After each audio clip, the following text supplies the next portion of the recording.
کتاب الفاروق کسٹ نمبر 3۔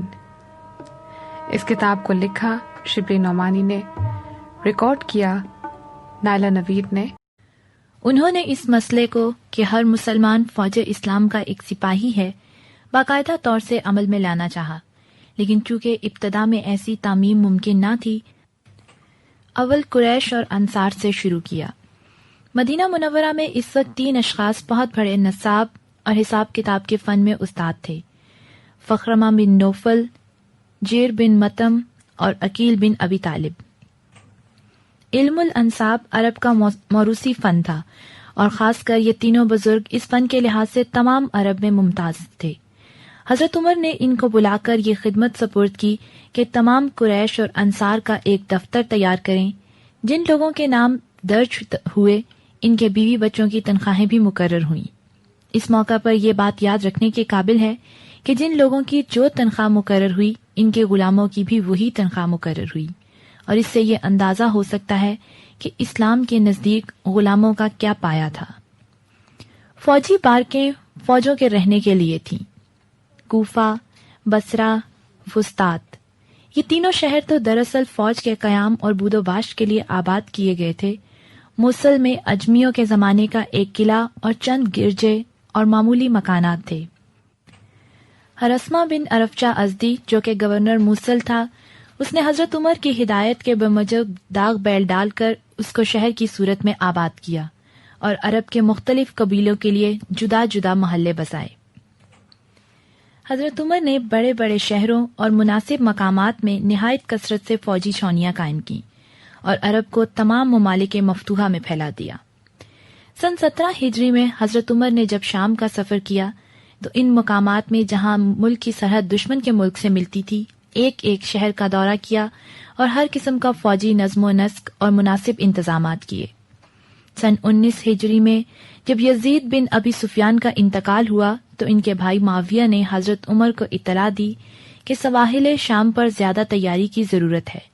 حضرت عمر نے اسی وقت حکم بھیجا کہ تمام قلعوں کی نئے سرے سے مرمت کرائی جائے اور ان میں فوجیں مرتب کی جائیں۔ اس کے ساتھ تمام دریائی منظرگاہوں پر پہرے والے تعینات کیے جائیں اور آگ روشن رہنے کا انتظام کیا جائے۔ سن 19 ہجری میں جب ہرقل نے دریا کی راہ سے مصر پر حملہ کرنا چاہا تو حضرت عمر نے تمام سواحل پر فوجی چھاؤنیاں قائم کر دیں، یہاں تک کہ عمرو بن العاص کی ماتحتی میں جس قدر فوج تھی اس کی 1/4 انہی مقامات کے لیے مخصوص کر دی۔ فوجوں کی بھرتی کا دفتر جس کی ابتدا مہاجرین اور انصار سے ہوئی تھی، وسیع ہوتے ہوتے تقریباً تمام عرب کو محیط کر گیا۔ ابن سعد کی روایت ہے کہ ہر سال 30,000 نئی فوج فتوحات پر بھیجی جاتی تھی۔ حضرت عمر نے فوجی دفتر کو یہاں تک وسعت دی کہ اہل عجم بھی اس میں داخل کیے گئے۔ اس کے بعد تنخواہوں کی ترقی کی طرف توجہ کی۔ چونکہ وہ فوج کو زراعت، تجارت اور اس قسم کے تمام اشغال سے بزور باز رکھتے تھے، اس لیے یہ ضروری تھا کہ ان کی تمام ضروریات کی کفالت کی جائے۔ اس لحاظ سے تنخواہوں میں کافی اضافہ کیا۔ ادنا سے ادنا شرح جو 200 سالانہ تھی 300 کر دی۔ افسروں کی تنخواہ 7,000 سے لے کر 10,000 تک بڑھا دی۔ بچوں کی تنخواہ دودھ چھوڑنے کے دن سے مقرر ہوتی تھی، اب حکم دے دیا کہ پیدا ہونے کے دن سے مقرر کر دی جائے۔ رسد کا انتظام پہلے صرف اس قدر تھا کہ فوجیں اگر قادسیہ میں پہنچیں تو آس پاس کے دیہات پر حملہ کر کے جنس اور غلہ لائیں۔ البتہ گوشت کا بندوبست دارالخلافہ سے تھا، یعنی حضرت عمر مدینہ منورہ سے بھیجا کرتے تھے۔ پھر یہ انتظام ہوا کہ مفتوحہ قوموں سے جزیہ کے ساتھ فی کس 25 آثار غلہ لیا جاتا تھا اور وہ رسد کے کام میں آتا تھا۔ رفتہ رفتہ حضرت عمر نے رسد کا ایک مستقل محکمہ قائم کیا جس کا نام احرا تھا۔ جاڑے اور گرمی کے لحاظ سے لڑائی کی جہتیں متعین کر دی تھیں، یعنی جو سرد ملک تھے ان پر گرمیوں میں اور گرم ملک پر جاڑوں میں فوجیں بھیجی جاتی تھیں۔ تاریخوں سے یہ پتہ نہیں چلتا کہ حضرت عمر نے فوج کے لیے کوئی خاص لباس جس کو وردی کہتے ہیں قرار دیا تھا۔ فوج کے متعلق حضرت عمر کی اور بہت سی ایجادیں ہیں جن کا عرب میں کبھی وجود نہ تھا۔ مثلاً ہر فوج کے ساتھ ایک افسر خزانہ، ایک محاسب، ایک قاضی اور متعدد مترجم ہوتے تھے۔ ان کے علاوہ متعدد طبیب اور جراح ہوتے تھے۔ ہر سپاہی کو جنگ کی ضرورت کی تمام چیزیں اپنے ساتھ رکھنی پڑتی تھیں۔ قلعوں پر حملہ کرنے کے لیے منجنیق کا استعمال اگرچہ خود حضرت صلی اللہ علیہ وآلہ وسلم کے زمانے میں شروع ہو چکا تھا، چنانچہ سب سے پہلے سن 8 ہجری میں طائف کے محاصرے میں اس سے کام لیا گیا، لیکن حضرت عمر کے زمانے میں اس کو بہت ترقی ہوئی اور بڑے بڑے قلعے اس کے ذریعے سے فتح ہوئے۔ جاسوسی اور خبر رسانی کا انتظام نہایت خوبی سے کیا گیا تھا اور اس کے لیے قدرتی سامان ہاتھ آ گئے تھے۔ شام و عراق میں کثرت سے عرب آباد تھے اور ان میں سے ایک گروہ کثیر نے اسلام قبول کر لیا تھا۔ یہ لوگ چونکہ مدت سے ان ممالک میں رہتے آئے تھے، اس لیے کوئی واقعہ ان سے چھپ نہیں سکتا تھا۔ ان لوگوں کو اجازت تھی کہ اپنا اسلام لوگوں پر ظاہر نہ کریں، اور چونکہ یہ لوگ وضع قطع سے پارسی یا عیسائی معلوم ہوتے تھے، اس لیے دشمن کی فوجوں میں جہاں چاہتے تھے چلے جاتے تھے۔ یرموک، قادسیہ اور تکریت میں انہی جاسوسوں کی بدولت بڑے بڑے کام نکلے۔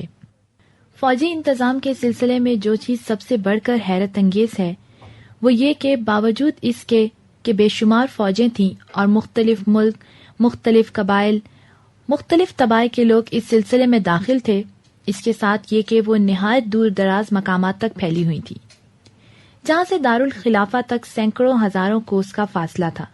تاہم تمام فوج اس طرح حضرت عمر کے قبضہ قدرت میں تھی کہ گویا وہ خود ہر جگہ فوج کے ساتھ موجود ہیں۔ حضرت عمر نے ہر فوج کے ساتھ پرچہ نویس لگا رکھے تھے اور فوج کی ایک ایک بات کی ان کو خبر پہنچتی تھی۔ اس انتظام سے حضرت عمر یہ کام لیتے تھے کہ جہاں فوج میں کسی شخص سے کسی قسم کی بد اعتدالی ہو جاتی تھی، فوراً اس کا تدارک کر دیتے تھے، جس سے اوروں کو بھی عبرت حاصل ہوتی تھی۔ حضرت عمر جس ملک پر فوجیں بھیجتے تھے، یہ تاکید کرتے تھے کہ پہلے ان لوگوں کو اسلام کی ترغیب دلائی جائے اور اسلام کے اصول و قواعد سمجھائے جائیں۔ اشاعت اسلام کی بڑی تدبیر یہ ہے کہ غیر قوموں کو اسلام کا جو نمونہ دکھایا جائے وہ ایسا ہو کہ خود بخود لوگوں کے دل اسلام کی طرف کھینچ جائیں۔ حضرت عمر کے عہد میں نہایت کثرت سے اسلام پھیلا اور اس کی بڑی وجہ یہی تھی کہ انہوں نے اپنی تربیت اور ارشاد سے تمام مسلمانوں کو اسلام کا اصلی نمونہ بنا دیا تھا۔ اسلامی فوجیں جس ملک میں جاتی تھیں، لوگوں کو خواہ مخواہ ان کے دیکھنے کا شوق پیدا ہوتا تھا، کیونکہ چند بادیہ نشینوں کا دنیا کی تسخیر کو اٹھنا حیرت اور استعجاب سے خالی نہ تھا۔ اس طرح جب لوگوں کو ان کے دیکھنے اور ان سے ملنے جلنے کا اتفاق ہوتا تھا تو ایک ایک مسلمان سچائی، سادگی، پاکیزگی، جوش اور اخلاص کی تصویر نظر آتا تھا۔ یہ چیزیں خود بخود لوگوں کے دلوں کو کھینچتی تھیں اور اسلام ان میں گھر کرتا تھا۔ مصر میں بھی اسلام کثرت سے پھیلا۔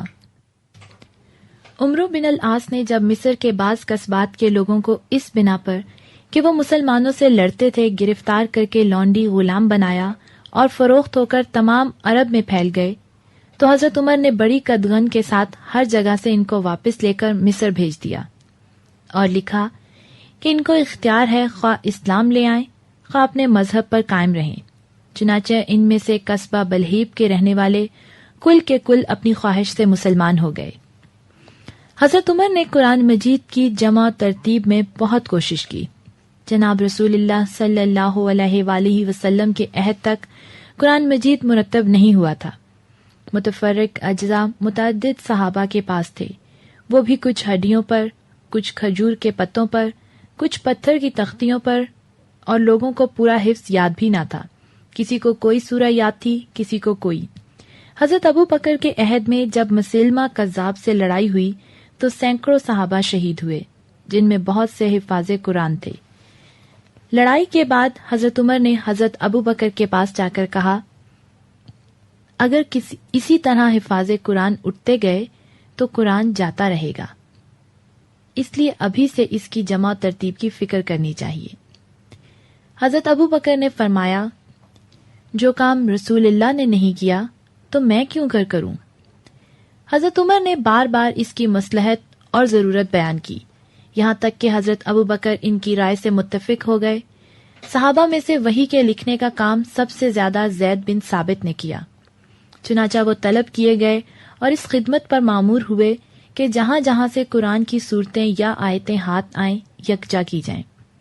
حضرت عمر نے مجمع عام میں اعلان کیا کہ جس نے قرآن کا کوئی حصہ رسول اللہ سے سیکھا ہو میرے پاس آئے۔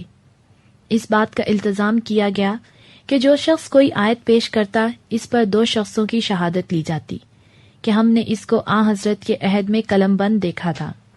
غرض اسی طرح جب تمام صورتیں جمع ہو گئیں تو چند آدمی مامور ہوئے کہ ان کی نگرانی میں پورا قرآن ایک مجموعہ میں لکھا جائے۔ سعید بن العاص بتاتے جاتے تھے اور زید بن ثابت لکھتے جاتے تھے۔ نگران لوگوں کو یہ حکم تھا کہ کسی لفظ کے تلفظ و لہجہ میں اختلاف پیدا ہو تو قبیلہ مضر کے لہجے میں لکھا جائے، کیونکہ قرآن مجید مضر ہی کی خاص زبان میں اترا ہے۔ اس وقت قرآن مجید کی حفاظت اور صحت کے لیے چند امور نہایت ضروری تھے۔ اول یہ کہ نہایت وسعت کے ساتھ اس کی تعلیم شائع کی جائے اور سینکڑوں ہزاروں آدمی حافظ قرآن بنا دیے جائیں تاکہ تحریف و تغیر کا احتمال نہ رہے۔ دوسرا یہ کہ اعراب اور الفاظ کی صحت نہایت اہتمام کے ساتھ محفوظ رکھی جائے۔ تیسرا یہ کہ قرآن مجید کی بہت سی نقلیں ہو کر ملک میں کثرت سے شائع ہو جائیں۔ حضرت عمر نے ان تینوں امور کو اس کمال کے ساتھ انجام دیا کہ اس سے بڑھ کر ممکن ہی نہ تھا۔ تمام ممالک مفتوحہ میں ہر جگہ قرآن مجید کا درس جاری کیا اور معلم و قاری مقرر کر کے ان کی تنخواہیں مقرر کیں۔ مثلاً خاص مدینہ منورہ میں چھوٹے چھوٹے بچوں کی تعلیم کے لیے جو مکتب تھے، ان کے معلموں کی تنخواہیں 15 درہم معمور تھیں۔ بدھوؤں کے لیے قرآن مجید کی تعلیم جبری طور پر قائم کی۔ چنانچہ ایک شخص کو جس کا نام ابو سفیان تھا چند آدمیوں کے ساتھ مامور کیا کہ قبائل میں پھر پھر کر ہر شخص کا امتحان لے اور جس کو قرآن مجید کا کوئی حصہ یاد نہ ہو اس کو سزا دے۔ مکاتب میں لکھنا بھی سکھلایا جاتا تھا۔ عام طور پر تمام اضلاع میں احکام بھیج دیے کہ بچوں کو شہ سواری اور کتابت کی تعلیم دی جائے۔ حضرت عمر نے قرآن مجید کی زیادہ اشاعت کے لیے ان تدبیروں کے ساتھ ساتھ اور بہت سے وسائل اختیار کیے۔ ضروری صورتوں یعنی بقرہ، نساء، مائدہ اور نور کی نسبت یہ حکم دیا کہ سب لوگ اس قدر قرآن ضرور سیکھیں کیونکہ ان میں احکام و فرائض مذکور ہیں۔ اہل فوج کو جو ضروری ہدایتیں لکھ کر بھیجا کرتے تھے ان میں یہ بھی ہوتا تھا کہ قرآن مجید پڑھنا سیکھیں۔ وقتاً فوقتاً عمال سے قرآن خوانوں کا رجسٹر منگواتے۔ ان تدبیروں کا یہ نتیجہ ہوا کہ بے شمار آدمی قرآن پڑھنا سیکھ گئے۔ ناظرہ خوانوں کا تو شمار ہی نہ تھا، لیکن حافظوں کی تعداد بھی سینکڑوں ہزاروں تک پہنچ گئی۔ فوجی افسروں کو اس مضمون کا خط لکھا کہ حفاظ قرآن کو میرے پاس بھیج دو تاکہ میں ان کو قرآن کی تعلیم کے لیے جا بجا بھیجوں۔ اس کے ساتھ ہی صحت اعراب و صحت تلفظ کے لیے بھی نہایت اہتمام کیا، اور در حقیقت یہ سب سے مقدم تھا۔ قرآن مجید جب مرتب و مدون ہوا تھا تو اعراب کے ساتھ نہیں تھا، اس لیے صرف قرآن مجید کا شائع ہونا کچھ مفید نہ تھا۔ اگر صحت اعراب و تلفظ کا اہتمام نہ کیا جاتا تو اسلام کو ناقابل تلافی نقصان پہنچتا۔ چنانچہ حضرت عمر نے اس کے لیے مختلف تدبیریں اختیار کیں۔ چونکہ مسائل فقیہہ سے ہر شخص کو ہر روز کام پڑتا ہے، اس لیے حضرت عمر نے مسائل فقیہہ کو اس قدر اشاعت دی کہ آج باوجود بہت سے نئے وسائل پیدا ہو جانے کے اس حد تک نشر و اشاعت ممکن نہیں۔ مسائل فقیہہ کی ترویج کے لیے متعدد تدبیریں اختیار کیں۔ جہاں تک وقت اور فرصت مساعدت کر سکتی تھی، خود بالمشافہ احکام مذہبی کی تعلیم کرتے تھے۔ جمعہ کے دن جو خطبہ پڑھتے تھے اس میں تمام ضروری احکام اور مسائل بیان کرتے۔ حج کے خطبے میں حج کے مناسک اور احکام بیان فرماتے تھے۔ مہمات مسائل کے علاوہ فقہ کے مسائل جزیہ عمال کو لکھ کر بھیجا کرتے تھے۔ حضرت ابو عبیدہ کو ایک دفعہ لکھا، میں نے سنا ہے کہ مسلمان عورتیں حماموں میں جا کر عیسائی عورتوں کے سامنے بے پردہ نہاتی ہیں، لیکن مسلمان عورت کو کسی غیر مذہب والی عورت کے سامنے بے پردہ ہونا جائز نہیں۔ عمران بن الحسین جو بہت بڑے رتبے کے صحابی تھے، یہ ان لوگوں میں ہیں جن کو حضرت عمر نے بصرہ میں فقہ کی تعلیم کے لیے شام بھیجا تھا۔ عبد الرحمن بن غنم کے حال میں طبقات الحفاظ میں لکھا ہے کہ حضرت عمر نے ان کو تعلیم فقہ کے لیے شام بھیجا، اور صاحب اسد الغابہ نے انہی کے حالات میں لکھا ہے کہ یہی وہ شخص ہیں جنہوں نے شام میں تمام تابعین کو فقہ سکھائی۔ عبادہ بن الصامت کے حال میں لکھا ہے کہ جب شام فتح ہوا تو حضرت عمر نے معاذ بن جبل اور ابو دردہ کو شام بھیجا تاکہ لوگوں کو قرآن مجید پڑھائیں اور فقہ سکھائیں۔ حضرت عمر نے ان فقہا کی تنخواہیں بھی مقرر کی اور در حقیقت تعلیم کا مرتب اور منظم سلسلہ اس کے بغیر نہیں ہو سکتا تھا۔ ہر شہر اور قصبے میں امام اور مؤذن مقرر کیے اور بیت المال سے ان کی تنخواہیں مقرر کی۔ حج کے زمانے میں اس کام پر لوگ مامور ہوتے تھے کہ حاجیوں کو مقام منع میں عقبہ کے پاس پہنچا آئیں، یہ اس غرض سے کہ اکثر لوگ ناواقفیت سے عقبہ کے اس طرف ٹھہر جاتے تھے، حالانکہ وہاں ٹھہرنا مناسک حج میں محسوب نہ تھا۔ چونکہ عہد خلافت میں 10 حج کیے، اس لیے میر حاج ہمیشہ خود ہوتے اور حجاج کی خبرگیری کی خدمت خود انجام دیتے تھے۔ تمام ممالک مفتوحہ میں نہایت کثرت سے مسجدیں تعمیر کروائیں، حرم محرم کی عمارت کو وسعت دی اور اس کی زیب و زینت پر توجہ کی۔ اس کی تفصیل کچھ یوں ہے کہ اسلام کو روز افزوں وسعت ہوتی جاتی تھی، اس کے لحاظ سے حرم محرم کی عمارت کافی نہ تھی۔ سن 17 ہجری میں گرد و پیش کے مکانات مول لے کر ڈھا دیے اور ان کی زمین حرم کے صحن میں شامل کر دی۔ اس زمانے تک حرم کے گرد کوئی دیوار نہ تھی اور اس لیے اس کی حد عام مکانات سے ممتاز نہ تھی۔ حضرت عمر نے احاطے کی دیوار کھینچی اور اس سے یہ بھی کام لیا کہ اس پر رات کو چراغ جلائے جاتے۔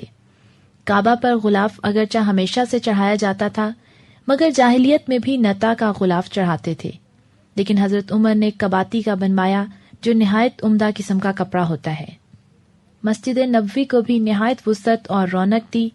حضرت صلی اللہ علیہ وآلہ وسلم کے عہد میں جو عمارت تیار ہوئی تھی وہ اس عہد کے لیے کافی تھی، لیکن مدینہ کی آبادی روز بروز ترقی کرتی جاتی تھی اور اس وجہ سے نمازیوں کی تعداد بڑھتی جا رہی تھی۔ سن 17 ہجری میں حضرت عمر نے اس کو وسیع کرنا چاہا، گرد و بیش کے تمام مکانات قیمت دے کر لیے، لیکن حضرت عباس نے اپنے مکان کے بیچنے سے انکار کیا۔ حضرت عمر کافی معاوضہ دیتے تھے اور حضرت عباس کسی طرح راضی نہ ہوتے تھے۔ آخر مقدمہ ابی بن کعب کے پاس گیا۔ انہوں نے یہ فیصلہ کیا کہ حضرت عمر کو بے جبر خریدنے کا کوئی حق نہیں۔ حضرت عباس نے فرمایا، اب میں بلا قیمت عامہ مسلمین کے لیے دیتا ہوں۔ حضرت عمر سے پہلے مسجد میں روشنی کا کچھ سامان نہیں تھا۔ اس کی ابتدا بھی حضرت عمر کے عہد میں ہوئی۔ حضرت عمر نے مسجد میں خوشبو اور بخور کا انتظام بھی کیا۔ سن ہجری کی ابتدا یوں ہوئی کہ سن 21 ہجری میں حضرت عمر کے سامنے ایک چک پیش ہوئی، اس پر صرف شعبان کا لفظ لکھا تھا۔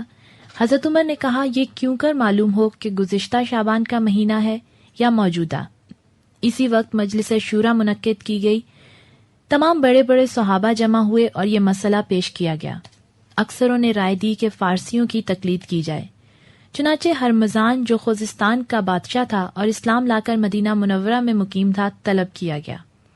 اس نے کہا کہ ہمارے ہاں جو حساب ہے اس کو ماہ روز کہتے ہیں اور اس میں مہینہ اور تاریخ دونوں کا ذکر ہوتا ہے۔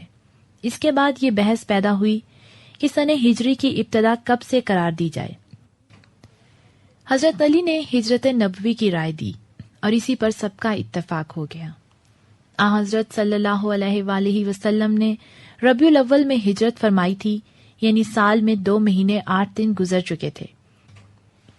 اس لحاظ سے ربیع الاول سے آغاز ہونا چاہیے تھا، لیکن چونکہ عرب میں سال محرم سے شروع ہوتا ہے، اس لیے 2 مہینے 8 دن پیچھے ہٹ کر شروع سال سے سن قائم کیا۔ سب سے مشکل اور پرپیچ روزینہ داروں کا حساب تھا، جو اہل عطا کہلاتے تھے اور جن میں ہر قسم کی فوجیں بھی شامل تھیں۔ ان کی تعداد لاکھوں سے متجاوز تھی، ہر قبیلے کا جدا جدا رجسٹر تھا۔ اس صیغے کے حساب و کتاب کی درستی کے لیے حضرت عمر نے بڑے بڑے قابل لوگوں کو معمول کیا۔ زکوٰۃ اور جزیہ کی تشخیص کی ضرورت سے ہر مقام کی مردم شماری کرائی گئی اور اس کے کاغذات نہایت اہتمام سے محفوظ کیے گئے۔ سکہ کی نسبت اگرچہ عام مورخوں نے لکھا ہے کہ عرب میں سب سے پہلے جس نے سکہ جاری کیا وہ عبد الملک بن مروان ہے، لیکن علامہ تقریزی کی تحریر سے یہ ثابت ہوتا ہے کہ اس کے موجد بھی عمر فاروق ہی ہیں۔ حضرت عمر نے ذمی رعایا کو جو حقوق دیے، اس کا مقابلہ اگر اس زمانے کی اور سلطنتوں سے کیا جائے تو کسی طرح کا تناسب نہ ہوگا۔ حضرت عمر نے جب ان ممالک کو زیر نگین کیا تو دفعتاً حالت بدل گئی۔ جو حقوق ان کو دیے گئے اس کے لحاظ سے گویا وہ رعایا نہیں رہے، بلکہ اس قسم کا تعلق رہ گیا جیسا کہ دو برابر کے معاہدہ کرنے والوں میں ہوتا ہے۔ بیت المقدس کا معاہدہ، یہ وہ امان ہے جو خدا کے غلام امیر المومنین عمر نے اہلیہ کے لوگوں کو دی۔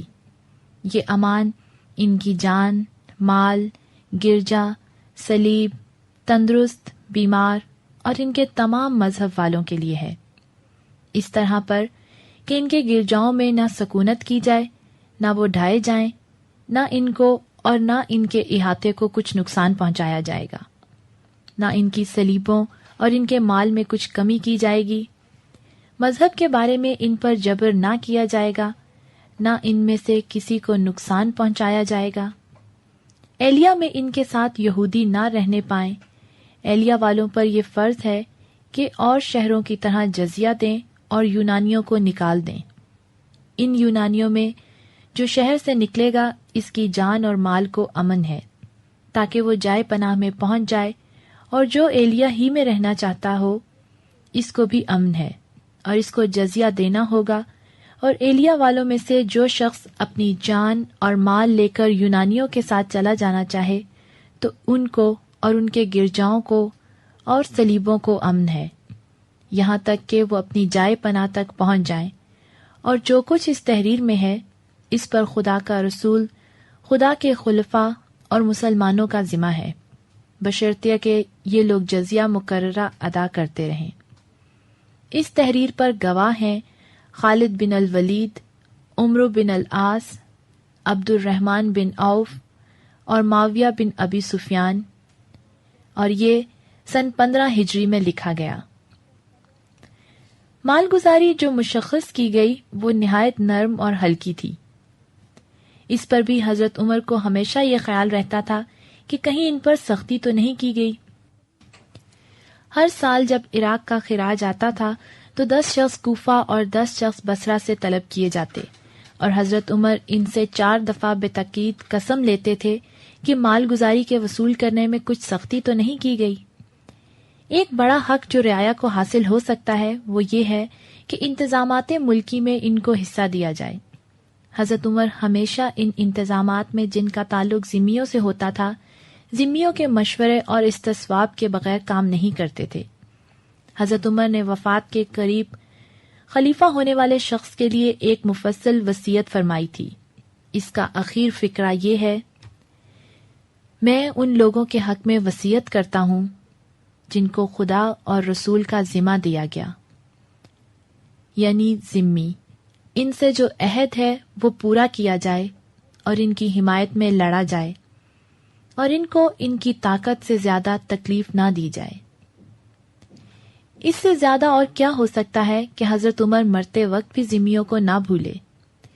مذہبی امور میں ذمیوں کو پوری آزادی تھی، وہ ہر قسم کی رسوم مذہبی ادا کرتے تھے۔ حضرت عمر نے ملکی حقوق کے لحاظ سے ذمیوں اور مسلمانوں میں کوئی تمیز نہیں رکھی۔ کوئی مسلمان اگر ذمی کو قتل کرتا تھا تو بے دریغ اس کے قصاص میں قتل کر دیا جاتا تھا۔ مسلمان اگر ذمی سے سخت کلامی کرتے تھے تو پاداش کے مستحق ہوتے تھے۔ ذمیوں سے جزیہ اور عشور کے علاوہ کسی قسم کا محصول نہیں لیا جاتا تھا۔ اس کے مقابلے میں مسلمانوں سے زکوٰۃ وصول کی جاتی، جس کی مقدار دونوں سے زیادہ تھی۔ ایک دفعہ حضرت عمر نے ایک پیر کہنسال کو بھیک مانگتے دیکھا۔ پوچھا، بھیک کیوں مانگتا ہے؟ اس نے کہا، مجھ پر جزیہ لگایا گیا ہے اور مجھ کو ادا کرنے کا مقدور نہیں۔ حضرت عمر اس کو ساتھ گھر لے آئے اور کچھ نقد دے کر بیت المال کے داروغہ کو کہلا بھیجا کہ اس قسم کے معذوروں کے لیے بیت المال سے وظیفہ مقرر کر دیا جائے، اور یہ بھی فرمایا، واللہ یہ انصاف کی بات نہیں کہ ان لوگوں کی جوانی سے ہم متمتع ہوں اور بڑھاپے میں ان کو نکال دیں۔ ذمیوں کی عزت و آبرو کا اسی قدر خیال تھا جس قدر مسلمان کی عزت و ناموس کا۔ ان کی نسبت کسی قسم کی تحقیر کا لفظ استعمال کرنا نہایت پسندیدہ خیال کیا جاتا تھا۔ ایک خاص بات جو سب سے بڑھ کر لحاظ کے قابل ہے وہ یہ کہ ذمیوں نے اگر کبھی سازش یا بغاوت کی تب بھی ان کے ساتھ مراعات کو ملحوظ رکھا۔ ذمیوں کے ساتھ جو لطف و مراعات کی گئیں اس کا ایک بڑا ثبوت یہ ہے کہ ذمیوں نے ہر موقع پر خود اپنی ہم مذہب سلطنتوں کے مقابلے میں مسلمانوں کا ساتھ دیا۔ یہ ذمی ہی تھے جو مسلمانوں کے لیے رسد بہم پہنچاتے، لشکرگاہ میں مینا بازار لگاتے اور سب سے بڑھ کر یہ کہ جاسوسی اور خبر رسانی کیا کرتے۔ حضرت عمر نے ذمیوں کے حق میں یہ حکم دیا کہ وضع اور لباس وغیرہ میں کسی طرح مسلمانوں کے تشبیہ نہ کرنے پائیں، کمر میں زنار باندھیں، لمبی ٹوپیاں پہنیں، گھوڑوں پر کاٹھی کسیں، نئی عبادت گاہیں نہ بنائیں، شراب اور سور نہ بیچیں، ناقوس نہ بجائیں، صلیب نہ نکالیں۔ بنو تغلب کو یہ بھی حکم تھا کہ اپنی اولاد کو استباغ نہ دینے پائیں۔ ان سب باتوں پر یہ مستضاد کہ حضرت عمر نے عرب کی وسیع آبادی میں ایک یہودی یا عیسائی کو نہ رہنے دیا اور بڑے بڑے قدیم خاندان جو سینکڑوں برس تھے عرب میں آباد تھے جلا وطن کر دیے۔ حضرت عمر مسلمانوں کو غیر قوموں کی مشابہت اور غیر قوموں کو مسلمانوں کی مشابہت سے روکتے تھے، لیکن اس سے فقط قومی خصوصیتوں کو قائم رکھنا مقصود تھا۔ عیسائیوں اور یہودیوں کو جلا وطن کرنے کے معاملے کی حقیقت یہ ہے کہ یہودی کسی زمانے میں مسلمانوں کی طرف سے صاف نہیں ہوئے۔ خیبر جب فتح ہوا تو ان سے کہہ دیا گیا کہ جس وقت مناسب ہوگا تم کو یہاں سے نکال دیا جائے گا۔ حضرت عمر کے زمانے میں ان کی شرارتیں زیادہ ظاہر ہوئیں۔ حضرت عمر نے عام مجمع میں کھڑے ہو کر ان کی شرارتیں بیان کی اور پھر ان کو عرب سے نکال دیا۔ نجران کے عیسائی یمن اور اس کی اطراف میں رہتے تھے اور ان سے کچھ تعرض نہیں کیا گیا تھا، لیکن انہوں نے چپکے چپکے جنگی تیاریاں شروع کی اور بہت سے گھوڑے اور ہتھیار مہیا کیے۔ حضرت عمر نے صرف اس ضرورت سے ان کو حکم دیا کہ یمن چھوڑ کر عراق چلے جائیں۔ نجران کے عیسائیوں کو جب عرب کی آبادی سے نکال کر شام و عراق میں آباد کیا تو ان کے ساتھ نہایت فیاضانہ رعایتیں کی۔ ان کو امن کا جو پروانہ دیا اس میں یہ شرطیں لکھی: عراق یا شام جہاں یہ لوگ جائیں وہاں کے افسران آبادی اور زراعت کے لیے ان کو زمین دیں۔ جس مسلمان کے پاس یہ کوئی فریاد لے کر جائیں وہ ان کی مدد کرے۔ 34 مہینوں تک ان سے مطلقاً جزیہ نہ لیا جائے۔ حضرت عمر نے مختلف طریقوں سے غلامی کے رواج کو کم کر دیا۔ عنان خلافت ہاتھ میں لینے کے ساتھ جو پہلا کام کیا وہ یہ تھا کہ حضرت ابو بکر کے زمانے میں قبائل مرتدہ میں جو لوگ لونڈی غلام بنائے گئے تھے وہ سب آزاد کر دیے۔ جب کوئی ملک فتح ہوتا تو اہل فوج ہمیشہ اصرار کرتے تھے کہ ملک کے ساتھ تمام رعایا ان کی غلامی میں دے دیے جائیں۔ حضرت عمر نے قرآن مجید کے استدلال سے لوگوں کی زبان بند کر دی، یہاں تک کہ جب مصر کے بعض دیہات کے آدمی جو مسلمانوں سے لڑے تھے غلام بنا کر عرب میں بھیج دیے گئے تو حضرت عمر نے سب کو جمع کر کے مصر واپس بھیج دیا کہ ان کو غلام بنانا جائز نہ تھا۔ مناظر میں باوجود اس کے کہ فوج نے اسیران جنگ کو غلام بنا کر ان پہ قبضہ کر لیا تھا، لیکن حضرت عمر کا حکم پہنچا کہ ان کو چھوڑ دو۔ حضرت عمر نے ایک اور طریقے سے اس رواج کو گھٹایا، یعنی یہ قاعدہ قرار دیا کہ جس لونڈی سے اولاد ہو جائے وہ خریدی اور بیچی نہیں جا سکتی، جس کا حاصل یہ ہے کہ وہ لونڈی نہیں رہتی۔ اس موقع پر حضرت شہر بانو کا قصہ جو غلط مشہور ہو گیا ہے اس کا ذکر کرنا ضروری ہے۔ عام طور پر یہ مشہور ہے کہ جب فارس فتح ہوا تو یزدگرد شہنشاہ فارس کی بیٹیاں گرفتار ہو کر مدینہ میں آئیں۔ حضرت عمر نے عام لونڈیوں کی طرح بازار میں ان کے بیچنے کا حکم دیا، لیکن حضرت علی نے منع کیا کہ خاندان شاہی کے ساتھ ایسا سلوک جائز نہیں۔ ان لڑکیوں کی قیمت کا اندازہ کرایا جائے، پھر یہ لڑکیاں کسی کے اہتمام اور سپردگی میں دے دی جائیں اور اس سے ان کی قیمت اعلیٰ سے اعلیٰ شرح پر لی جائے۔ چنانچہ حضرت علی نے خود ان کو اپنے اہتمام میں لیا اور ایک امام حسین اور ایک محمد بن ابی بکر اور ایک عبداللہ بن عمر کو عنایت کی۔ جو لوگ غلام بنا لیے گئے تھے ان کے حق میں وہ مراعاتیں قائم کی کہ غلامی ہمسری کے درجے تک پہنچ گئی۔ حضرت عمر نے بدر وغیرہ کے مجاہدین کی جب تنخواہیں مقرر کی تو ان کے غلاموں کی بھی انہی کے برابر تنخواہیں مقرر کی۔ اکثر غلاموں کو بلا کر ساتھ کھانا کھلاتے اور حاضرین کو سنا کر کہتے تھے، خدا ان لوگوں پر لعنت کرے جن کو غلاموں کے ساتھ کھانے سے آر ہے۔ سردارہ نے فوج کو لکھ بھیجا کہ تمہارا کوئی غلام کسی قوم کو امان دے تو وہ امان تمام مسلمانوں کی طرف سے سمجھی جائے گی اور فوج کو اس کو اب پابند ہونا پڑے گا۔ غلاموں کے لیے جو بڑی تکلیف کی بات تھی وہ یہ تھی کہ وہ اپنے عزیز و اقارب سے جدا ہو جاتے۔ بیٹا باپ سے چھٹ جاتا، بیٹی ماں سے بچھڑ جاتی۔ حضرت عمر نے یہ قاعدہ مقرر کیا کہ کوئی غلام اپنے عزیز و اقارب سے جدا نہ ہونے پائے، یعنی یہ نہیں ہو سکتا تھا کہ بیٹا کسی کے ہاتھ آئے اور باپ کسی اور کی غلامی میں رہے۔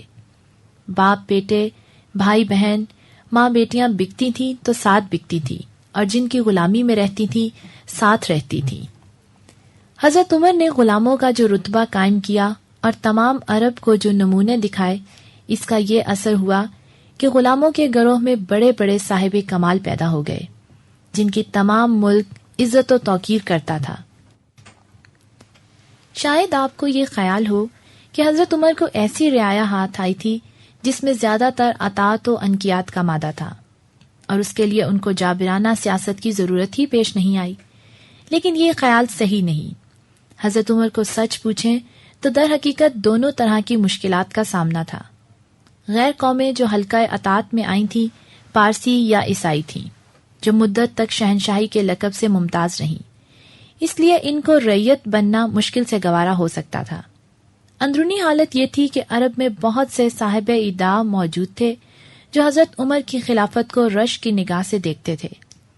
مثلاً ایک مولفت القلوب کا گروہ تھا جن کا قول تھا کہ خلافت بنو ہاشم یا بنو امیہ کا حق ہے اور عمر کسی میں نہیں۔ عمرو بن العاص جو مصر کے گورنر تھے، ایک دفعہ حضرت عمر نے ان کو خراج کے معاملے میں تنگ پکڑا تو انہوں نے نہایت حسرت سے کہا، خدا کی قدرت ہے، جاہلیت میں میرا باپ جب کمخاب کی قبا زیبتن کرتا تھا تو حضرت عمر کے والد خطاب سر پر لکڑی کا گٹھا لادے پھرتے تھے، آج اسی خطاب کا بیٹا مجھ پر حکومت جتا رہا ہے۔ بنو ہاشم ہمیشہ استعجاب کی نگاہ سے دیکھتے تھے کہ ان کے ہوتے تیمی اور عددی خلافت پر کیوں کر قبضہ کر بیٹھے۔ حضرت ابوبکر کے زمانے میں تو اعلانیہ نقص خلافت کے مشورے ہوتے رہتے تھے۔ حضرت عمر کی ستوت نے بنو ہاشم کے ادعا کو اگرچہ دبایا لیکن بالکل کیوں کر مٹا سکتی تھی۔ اس کے علاوہ عرب کا فطری مذاق آزادی اور خودسری تھا، اور یہی وجہ ہے کہ کبھی کسی فرمانروا کی حکومت کے نیچے نہیں آئے۔ حضرت عمر اگر امیر معاویہ کی طرح اس آزادی اور خودسری کو مٹا کر حکومت کا روب و داب قائم رکھتے تو چنداں قابل تعجب نہ تھا، لیکن وہ عرب کے اس جوہر کو کسی طرح مٹانا نہیں چاہتے تھے بلکہ اور چمکاتے تھے۔ بارہا مجامع عام میں لوگ ان پر نہایت آزادانہ بلکہ گستاخانہ نکتہ چینیاں کرتے اور وہ گوارا کرتے تھے۔ شام کے سفر میں جب انہوں نے مجمع عام میں حضرت خالد کی معزولی کی وجہ اور اپنی برت بیان کی تو ایک شخص نے وہیں اٹھ کر کہا، اے عمر، خدا کی قسم تو نے انصاف نہیں کیا، تو نے رسول اللہ کے عامل کو موقوف کر دیا، تو نے رسول اللہ کی کھینچی ہوئی تلوار کو نیام میں ڈال دیا، تو نے قطع رحم کیا، تم نے اپنے چچیرے بھائی پر حسد کیا۔ حضرت عمر نے یہ سب سن کر صرف اتنا کہا، تم کو اپنے بھائی کی حمایت میں غصہ آ گیا۔ ان حالات کے ساتھ یہ روب و داب تھا کہ حضرت خالد کو عین اس وقت جب تمام عراق و شام میں لوگ ان کا کلمہ پڑھنے لگے تھے معزول کر دیا، تو کسی نے بھی دم نہ مارا اور خود حضرت خالد کسی قسم کا خیال دل میں نہ لا سکے۔ امیر معاویہ و عمر بن العاص کی شان و شوکت محتاج بیان نہیں، لیکن حضرت عمر کے نام سے ان کو لرزہ آتا تھا۔ عمر بن العاص کے بیٹے عبداللہ نے ایک شخص کو بے وجہ مارا تھا۔ حضرت عمر نے عمر بن العاص کے سامنے اس کو اسی مضروب کے ہاتھ سے کوڑے پٹوائے اور باپ بیٹے دونوں عبرت کا تماشا دیکھنے لگے۔ سعد وقاص فاتح ایران کو معمولی شکایت پر جواب دہی میں طلب کیا تو ان کو بے عذر حاضر ہونا پڑا۔ ان واقعات سے ہر شخص اندازہ کر سکتا ہے کہ حضرت عمر کو سیاست و تدبیر کے فن میں جو کمال حاصل تھا، کسی مدبر اور فرما روا کے حالات میں اس کی نظیر نہیں مل سکتی۔ ان کی حکومت کی سب سے بڑی خصوصیت یہ تھی کہ آئین حکومت میں شاہ و گدا، شریف و رذیل، عزیز و بیگانہ، غرض سب کا ایک رتبہ تھا۔ جبلہ بن الاحم غسانی شام کا مشہور رئیس بلکہ بادشاہ تھا، اور وہ مسلمان ہو گیا تھا۔ کعبہ کے طواف میں اس کی چادر کا گوشہ ایک شخص کے پاؤں کے نیچے آ گیا۔ جبلہ نے اس کے منہ پر تھپڑ کھینچ مارا، اس نے بھی برابر کا جواب دیا۔ جبلہ غصے سے بے تاب ہو گیا اور حضرت عمر کے پاس آیا۔ حضرت عمر نے اس کی شکایت سن کر کہا، تم نے جو کچھ کیا اس کی سزا پائی۔ اس کو سخت حیرت ہوئی اور کہا، ہم اس رتبے کے لوگ ہیں کہ کوئی ہمارے آگے گستاخی سے پیش آئے تو قتل کا مستحق ہوتا ہے۔ حضرت عمر نے فرمایا، جاہلیت میں ایسا ہی تھا، لیکن اسلام نے پست و بلند کو ایک کر دیا۔ اس نے کہا کہ اگر اسلام ایسا مذہب ہے جس میں شریف و ذلیل کی کچھ تمیز نہیں، تو میں اسلام سے باز آتا ہوں۔ غرض وہ چھپ کر قسطنطنیہ چلا گیا، لیکن حضرت عمر نے اس کی خاطر سے قانون انصاف کو بدلنا نہیں چاہا۔ ایک دفعہ سرداران قریش ان کی ملاقات کو آئے۔ اتفاق سے صہیب، بلال اور عمار وغیرہ بھی موجود تھے، جن میں سے اکثر آزاد شدہ غلام تھے اور دنیاوی حیثیت سے معمولی درجے کے لوگ سمجھے جاتے تھے۔ حضرت عمر نے اول انہی لوگوں کو بلایا اور سرداران قریش باہر بیٹھے رہے۔ ابو سفیان جو زمانہ جاہلیت میں تمام قریش کے سردار تھے، ان کو یہ امر سخت ناگوار گزرا اور ساتھیوں سے خطاب کر کے کہا، کیا خدا کی قدرت ہے، غلاموں کو دربار میں جانے کی اجازت ملتی ہے اور ہم لوگ باہر بیٹھے انتظار کر رہے ہیں؟ ابو سفیان کی یہ حسرت اگرچہ ان کے اکران کے مزاق کے مناسب تھی، تاہم ان میں کچھ حق شناس بھی تھے۔ ایک نے کہا، بھائیو، سچ یہ ہے کہ ہم کو عمر کی نہیں بلکہ اپنی شکایت کرنی چاہیے۔ اسلام نے سب کو ایک آواز سے بلایا، لیکن جو اپنی شامت کے پیچھے پہنچے وہ آج بھی پیچھے رہنے کے مستحق ہیں۔ اصول مساوات کی بنا پر وہ کسی شخص کے لیے کسی قسم کا امتیاز پسند نہیں کرتے تھے۔ عمرو بن العاص نے مصر کی جامع مسجد میں منبر بنایا تو یہ لکھ بھیجا، کیا تم یہ پسند کرتے ہو کہ اور مسلمان نیچے بیٹھے ہوں اور تم اوپر بیٹھو؟ عمال کو ہمیشہ تاکید کی اور یہ احکام بھیجتے رہے کہ کسی طرح کا امتیاز اور نمود اختیار نہ کریں۔ ایک دفعہ ابی بن کعب سے کچھ نزاع ہوئی، سید بن ثابت کے ہاں مقدمہ پیش ہوا۔ حضرت عمر ان کے پاس گئے تو انہوں نے تعظیم کے لیے جگہ خالی کر دی۔ حضرت عمر نے کہا، یہ پہلی ناانصافی ہے جو تم نے اس مقدمے میں کی۔ یہ کہہ کر اپنے فریق کے برابر بیٹھ گئے۔ کیسر و کسرا کے ایلچی مسجد نبوی میں آ کر ڈھونڈتے تھے کہ شہنشاہ اسلام کہاں ہیں، حالانکہ شہنشاہ وہیں پیوند لگے کپڑے پہنے کسی گوشے میں بیٹھا ہوتا تھا۔ حضرت عمر نے اصول مساوات کے ساتھ اپنے لیے امیر المومنین کا پرفخر لقب کیوں ایجاد کیا؟ اس کی حقیقت یہ ہے کہ اس زمانے تک یہ لقب کوئی فخر کی بات نہیں سمجھی جاتی تھی، بلکہ اس سے صرف عہدہ اور خدمت کا اظہار ہوتا تھا۔ افسران فوج عموماً امیر کے نام سے پکارے جاتے تھے۔ کفار عرب حضرت کو امیر مکہ کہا کرتے تھے۔ سعد بن وقاص کو عراق میں لوگوں نے امیر المومنین کہنا شروع کر دیا۔ حضرت عمر کو اس لقب کا خیال تک نہ تھا۔ اس کی ابتدا یوں ہوئی کہ ایک دفعہ لبید بن ربیعہ اور عدی بن حاتم مدینہ آئے اور حضرت عمر کی خدمت میں حاضر ہونا چاہا۔ قاعدے کے موافق اطلاع کرائی، اور چونکہ کوفہ میں رہ کر امیر المومنین کا لفظ ان کی زبان پر چڑھا ہوا تھا، اطلاع کرتے وقت یہ کہا، امیر المومنین کو ہمارے آنے کی اطلاع کر دو۔ عمرو بن العاص نے اطلاع کی اور یہی خطاب استعمال کیا۔ حضرت عمر نے اس خطاب کی وجہ پوچھی، انہوں نے کیفیت واقعہ بیان کی، اس لقب کو پسند کیا اور اسی تاریخ سے اس کو شہرت عام ہو گئی۔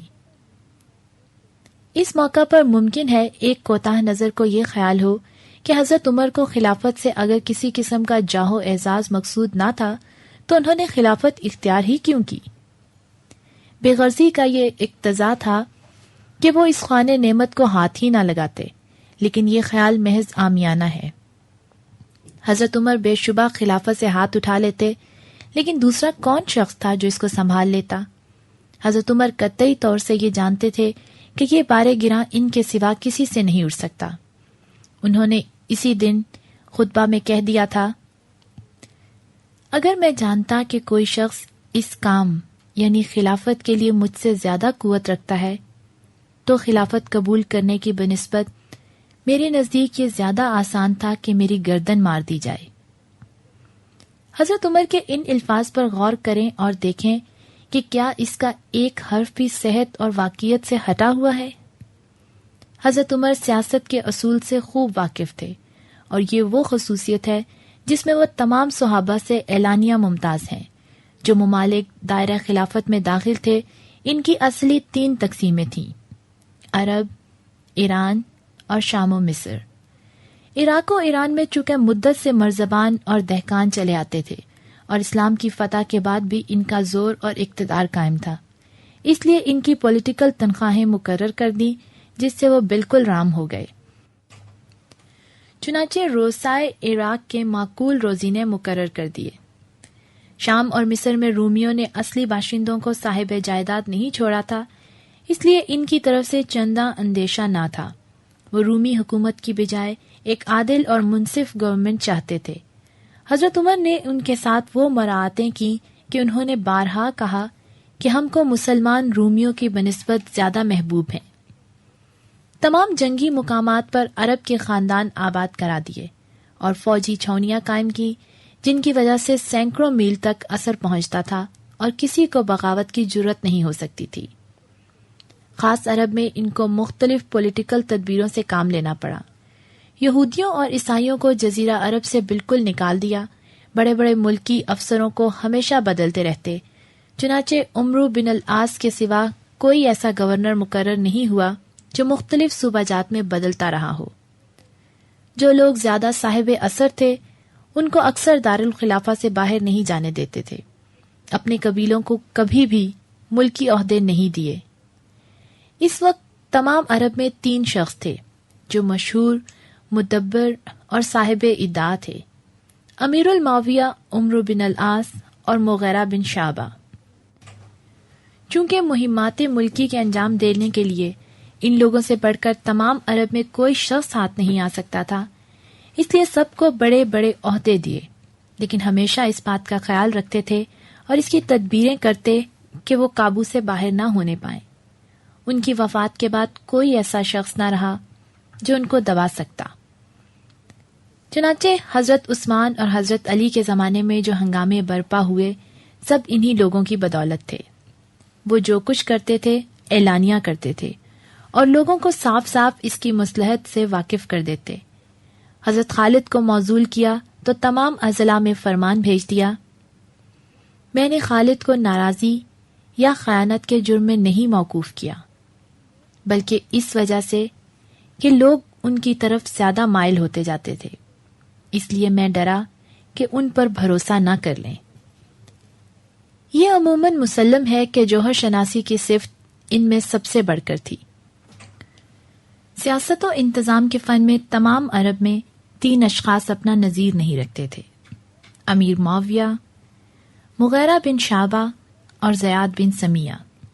چنانچہ ان سب کو بڑی بڑی ملکی خدمتیں سپرد کی، اور در حقیقت ان لوگوں کے سوا شام و مصر و کوفہ پر اور کوئی شخص قابو نہیں رکھ سکتا تھا۔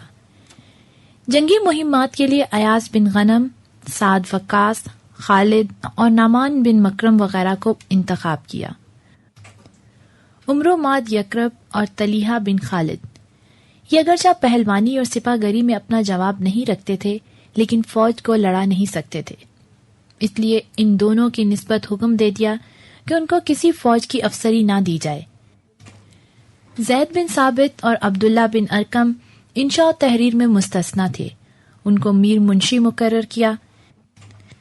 قاضی شرعی کعب بن ثور، سلمان بن ربیعہ اور عبداللہ بن مسعود فصل قضایا میں ممتاز تھے، ان کو قضا کی خدمت دی۔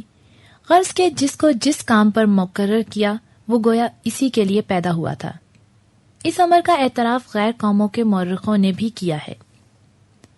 سب سے بڑی چیز جس نے ان کی حکومت کو مقبول عام بنایا اور جس کی وجہ سے اہل عرب ان کے سخت احکامات کو بھی گوارا کر لیتے تھے، وہ یہ تھی کہ ان کا عدل و انصاف ہمیشہ بے لاگ رہا، جس میں دوست دشمن کی کچھ تمیز نہ تھی۔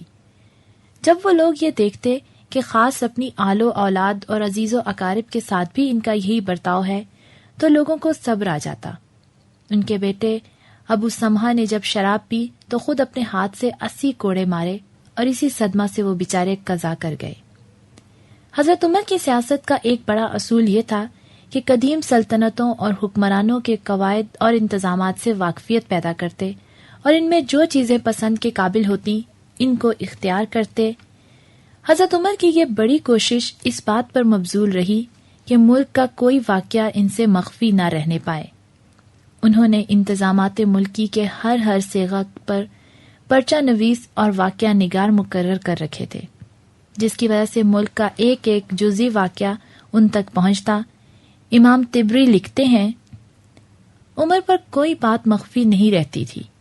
عراق میں جن لوگوں نے خروج کیا اور شام میں جن لوگوں کو انعام دیے گئے، اس کی تحریری اطلاعیں ان کو پہنچیں۔ عراق کے ایک مارکے میں سردار لشکر نے عمر و مادی کرب کو دوہرا حصہ نہیں دیا۔ عمر و مادی کرب نے وجہ پوچھی۔ انہوں نے کہا، تمہارا گھوڑا دوغلا ہے، اس لیے اس کا حصہ کم ہو گیا۔ مادی کرب کو اپنی پہلوانی کا غرور تھا، بولے، ہاں دوغلا ہے، دوغلے کو پہچان بھی سکتا ہے۔ حضرت عمر کو فوراً خبر ہوئی، عمر و مادی کرب کو سخت تنبیہ کی، جس کی وجہ سے ان کو آئندہ پھر ایسی گستاخی کی کبھی جرت نہ ہوئی۔ صحابہ میں حذیفہ بن الیمان ایک بزرگ تھے جن کو اکثر مخفی باتوں کا پتہ لگ جاتا تھا۔ عہد نبوت میں وہ آن حضرت کے محرم راز تھے اور اسی کی وجہ سے صاحب السر کہلاتے تھے۔ حضرت عمر نے ایک دن ان سے پوچھا، منافقین کا جو گروہ ہے، ان میں سے کوئی شخص میرے اعمالوں اور عہدہ داروں میں بھی ہے؟ انہوں نے کہا، ہاں ایک شخص ہے۔ حضرت عمر نے نام پوچھا، لیکن انہوں نے رازداری کے لحاظ سے نام نہیں بتایا۔ حذیفہ کا بیان ہے کہ اس واقعے کے بعد حضرت عمر نے اس کو معزول کر دیا، جس سے میں نے قیاس کیا کہ انہوں نے خود پتہ لگا لیا۔ اسی تفحص اور بیدار مغزی کا اثر تھا کہ تمام افسر اور عمال ان کے مشورہ کے بغیر کوئی کام نہیں کرتے تھے۔ بیت المال یعنی خزانے کا بہت خیال رکھتے تھے اور کسی قسم کی رقم کو اس کے احاطے سے باہر نہیں سمجھتے تھے۔ خانہ کعبہ میں مدت کا چڑھاوا جمع تھا، اس کی نسبت فرمایا، میں نے ارادہ کیا کہ جو کچھ اس میں سونا چاندی ہے سب لوگوں کو تقسیم کر دوں۔ ایک دفعہ مال غنیمت آیا۔ حضرت عمر کی بیٹی اور رسول اللہ صلی اللہ علیہ وآلہ وسلم کی زوجہ مطہرہ حضرت حفصہ کو خبر ہوئی۔ وہ حضرت عمر کے پاس آئیں اور کہا، امیر المومنین، اس میں سے میرا حق مجھ کو عنایت کیجیے کیونکہ میں ذوی القربی میں سے ہوں۔ حضرت عمر نے کہا، جانے پدر، تیرا حق میرے خاص مال میں ہے، لیکن یہ غنیمت کا مال ہے، تو نے اپنے باپ کو دھوکہ دینا چاہا۔ وہ بیچاری خفیف ہو کر اٹھ گئیں۔ شام کی فتح کے بعد کیسر روم سے دوستانہ مراسم ہو گئے اور خط و کتابت رہتی تھی۔ ایک دفعہ حضرت عمر کی زوجہ ام کلثوم نے کیسر حرم کے پاس تحفہ کے طور پر عطر کی چند شیشیاں بھیجی۔ اس نے اس کے جواب میں شیشیوں کو جواہرات سے بھر کر بھیجا۔ حضرت عمر کو یہ حال معلوم ہوا تو فرمایا، گو عطر تمہارا تھا، لیکن قاصد جو لے کر گیا وہ سرکاری تھا اور اس کے مصارف عام آمدنی سے ادا کیے گئے۔ غرض وہ جواہرات لے کر بیت المال میں جمع کر دیے اور ان کو کچھ معاوضہ دے دیا۔ ایک دفعہ بیمار پڑے، لوگوں نے علاج میں شہد تجویز کیا۔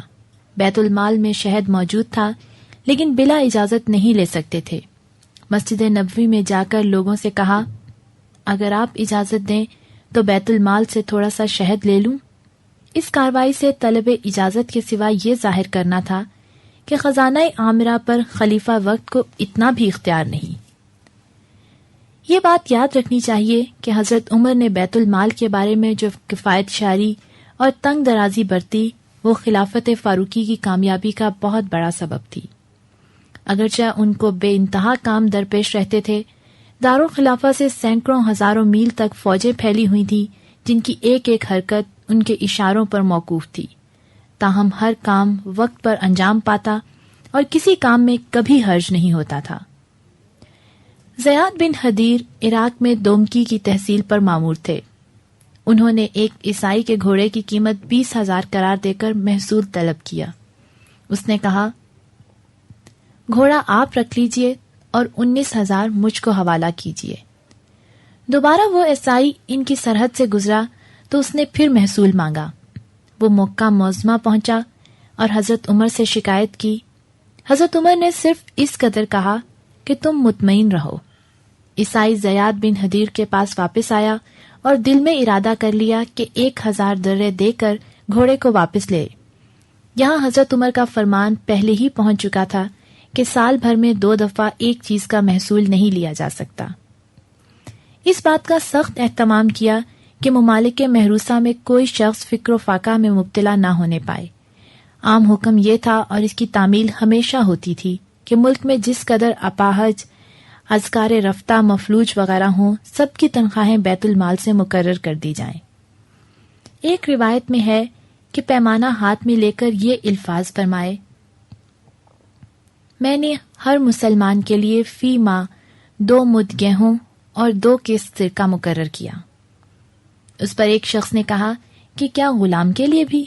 فرمایا، ہاں، غلام کے لیے بھی۔ غربا اور مساکین کے لیے بلا تخصیص مذہب حکم تھا کہ بیت المال سے ان کے روزینے مقرر کر دیے جائیں۔ اکثر شہروں میں مہمان خانے تعمیر کروائے جہاں مسافروں کو بیت المال کی طرف سے کھانا ملتا۔ مدینہ منورہ میں جو لنگر خانہ تھا، اکثر وہاں خود جا کر اپنے اہتمام سے کھانا کھلواتے تھے۔ اولاد لفظہ یعنی گمنام بچے جن کو ان کی مائیں شاہراہ وغیرہ پر ڈال جاتی تھیں، ان کے لیے سن 18 ہجری میں یہ انتظام کیا کہ جہاں اس قسم کا کوئی بچہ ملے اس کے دودھ پلانے اور دیگر مصارف کا انتظام بیت المال سے کیا جائے۔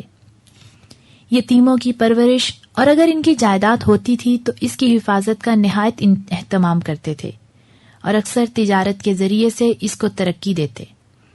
سن 18 ہجری میں جب عرب میں قحط پڑا تو عجب سرگرمی ظاہر کی۔ اول بیت المال کا تمام نقد و غلہ صرف کیا، پھر تمام صوبوں کے افسروں کو لکھا کہ ہر جگہ سے غلہ روانہ کیا جائے۔ چنانچہ حضرت ابو عبیدہ نے 4,000 اونٹ غلے سے لدے ہوئے بھیجے۔ عمرو بن العاص نے بحر کلزم کی راہ سے 20 جہاز روانہ کیے، جن میں سے ایک ایک میں 3,000 روب غلہ تھا۔ حضرت عمر ان جہازوں کے ملاحظہ کے لیے خود بندرگاہ تک گئے جس کا نام جار تھا اور جو مدینہ منورہ سے 3 منزل ہے۔ بندرگاہ میں 2 بڑے بڑے مکان بنوائے اور زید بن ثابت کو حکم دیا کہ قحط زدوں کا مفصل نقشہ بنوائیں۔ چنانچہ باقاعدہ نام اور مقدار غلہ رجسٹر ہوا، ہر شخص کو چیک تقسیم کی گئی جس کے مطابق اس کو روزانہ غلہ ملتا تھا۔ حضرت عمر اس بات کی سخت کوشش کرتے تھے کہ لوگوں میں کاہلی اور مفت خوری کا مادہ نہ پیدا ہونے پائے۔ جن لوگوں کو تنخواہیں اور خوراک مقرر کی تھیں وہ صرف وہ لوگ تھے جن سے کبھی نہ کبھی فوجی خدمت کی توقع ہو سکتی تھی، یا جنہوں نے پہلے کوئی نمایاں خدمت کی تھی، یا وہ جو ضعیف اور بیماری کی وجہ سے خود کسب معاش نہیں کر سکتے تھے۔ حضرت عمر نہایت چھوٹے چھوٹے کام بھی خود انجام دیتے۔ ان میں ایسے کام بھی ہوتے جن کا اختیار کرنا بظاہر شان خلافت کے خلاف تھا، لیکن ان کو کسی کام سے آر نہ تھا۔ روزینہ داروں کے جو روزینے مقرر تھے اکثر خود جا کر تقسیم کرتے۔ روزینہ داروں کا دفتر ہاتھ میں ہوتا، ان کو دیکھ کر چھوٹے بڑے سب گھروں سے باہر آتے اور حضرت عمر خود اپنے ہاتھ سے تقسیم کرتے جاتے۔ ان کا معمول تھا کہ مجاہدین کے گھروں پر جاتے اور عورتوں سے کہتے، تم کو کچھ بازار سے منگوانا ہو تو میں لا دوں۔ وہ لونڈیاں ساتھ کر دیتی، حضرت عمر خود چیزیں خریدتے اور ان کے حوالے کرتے۔ مقام جنگ سے قاصد آتا اور اہل فوج کے خطوط لاتا تو خود ان کے گھروں پر پہنچا کر آتے اور کہتے کہ فلاں تاریخ تک قاصد واپس جائے گا، تم جواب لکھوا رکھو کہ اس وقت تک روانہ ہو جائے۔ کاغذ، قلم، دوات خود مہیا کرتے اور جس کے گھر میں کوئی حرف شناس نہ ہوتا خود چوکٹ کے پاس بیٹھ جاتے اور گھر والے جو لکھواتے لکھتے جاتے۔ ان کی سب سے زیادہ توجہ اس بات پر مبذول رہتی تھی کہ رعایا کی کوئی شکایت ان تک پہنچنے سے نہ رہ جائے۔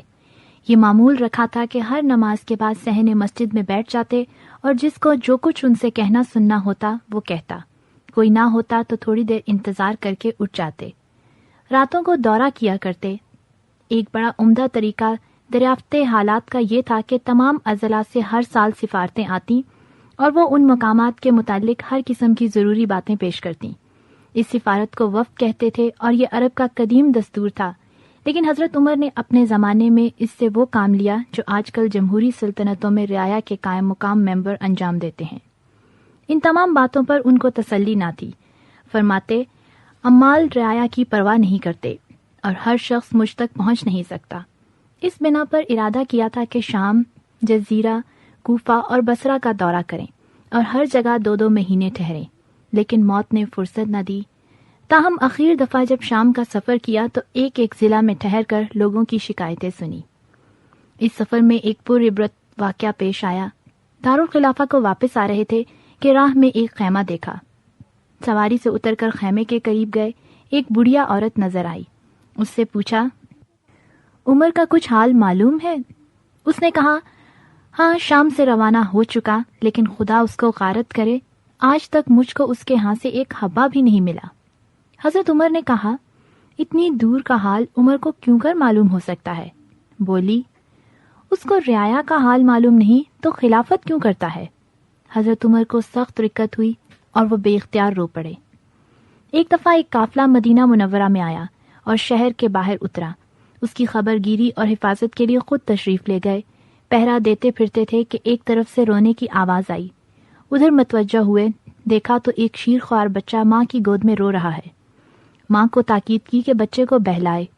تھوڑی دیر کے بعد پھر ادھر سے گزرے تو بچے کو روتا پایا۔ غیظ میں آ کر فرمایا، تو بڑی بے رحم ماں ہے۔ اس نے کہا، تم کو اصل حقیقت معلوم نہیں، خام خواہ مجھ کو دکھ کیوں کرتے ہو؟ بات یہ ہے، عمر نے حکم دیا ہے کہ بچے جب تک دودھ نہ چھوڑیں بیت المال سے ان کا وظیفہ مقرر نہ کیا جائے۔